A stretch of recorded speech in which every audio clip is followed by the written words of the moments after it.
Hi everyone, this is Laura Rupsis with Mom Gone Paleo and Revolution Health Coach. And today I'm going to show you how to make your own homemade almond milk. I see a lot of people reaching for almond milk on the shelves at the grocery stores and even at high-end stores like Whole Foods and some of the other health food stores. What's available on the shelves contain a lot of additives that really aren't necessary, especially when making your own homemade almond milk is so easy. So I'm going to show you how. The base for this is a cup. I use blanched slivered almonds. So for every cup of almonds, 3 cups of water. You want to throw it into a high-powered blender. This is a Vitamix. And you want to blend the crap out of it.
What you'll have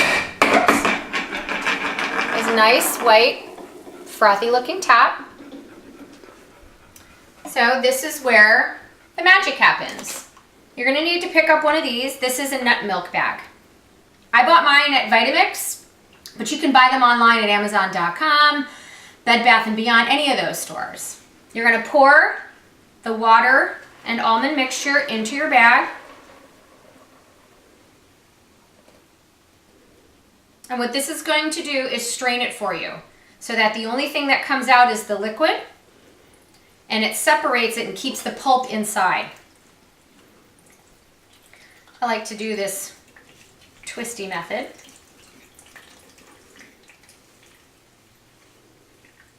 This part will take longer than the actual blending, but it still only takes a couple minutes.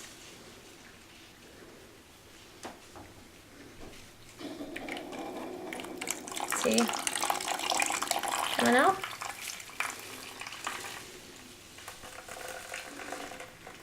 If you get a little overzealous like I do sometimes and squeeze a little too hard, it'll squirt back at you, so just be patient.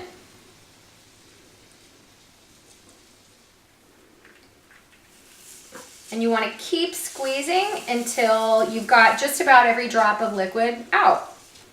Now, while I'm doing this, part of the reason why all the store-bought brands have those additives like xanthan gum, guar gum, carrageenan, what those do is help keep this liquid emulsified so it doesn't separate. What you will find that because this is homemade and the only thing in it is almonds and water, maybe a little bit of flavor, is that when it sits in the fridge for a little while, it'll separate. You'll see the white part at the top and water start to separate to the bottom. And that does not mean it's bad. It's perfectly fine. All you need to do is shake it up. When I find I use commercial almond milks in coffee as a coffee creamer, it doesn't get particularly creamy. It still kind of has a weird flavor to me, whereas this blends beautifully. I squirted myself.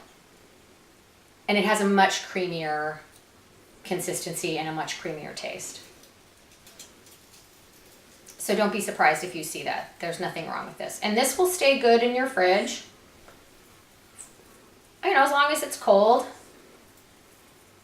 like any other milk. But, you know, this particular recipe is only going to make about a quart, not even.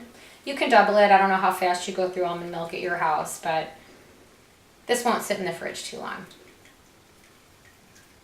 Once this is all done and all you have remaining is the pulp, you can repurpose that. You can lay it out on either just some paper bags or on a cookie sheet and some parchment paper, and you want to let that dry, and what you will then have is a very fine almond flour or almond meal that you can use in any baking recipe, paleo baking recipe. You can use it as a coating for, I like to use it as a coating for baked fish to kind of create a little bit of a crust.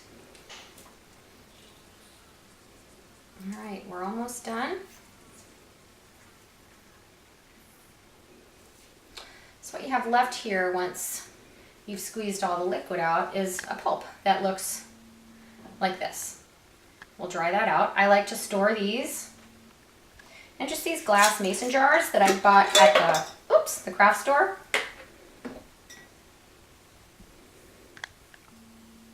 You can buy ones that look like those old-fashioned quart milk jugs. I have some of those somewhere too.